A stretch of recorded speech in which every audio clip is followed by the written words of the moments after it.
I was reading in the newspapers about the debate about mandatory reporting of child abuse, which is what I'm meaning here about criticising, bringing it up, and sometimes people feel, am I going to harm or hurt someone? Am I going to sort of stop people actually reporting this in confidence to their religious leaders or their social workers?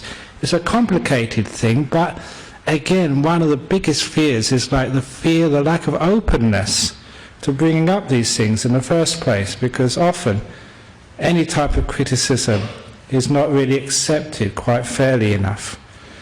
And there's also the criticism which we have for religions, because sometimes if we criticize a religion we think, oh my goodness, we're going to offend somebody.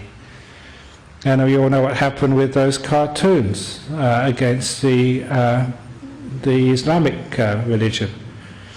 And I've often actually said, and even in public, that of all people in this world, I think it should be religious leaders should be the hardest to offend, should be the most open to sort of criticism, and even sort of negative criticism. Because religious leaders, we hope, are devoted to finding out the truth, that that's their main aim in life, and that the only way that we can actually trust that we're on the path to finding like a truth is actually to be open to criticism, be open to being challenged, because that's the only really way you can actually make sure that you're on the right path, because it's so easy to delude oneself. So I'm really very open to actually having people being empowered, encouraged and free to fairly criticize religions, just as we fairly criticize politicians. And my goodness, those politicians, they must have such thick skins.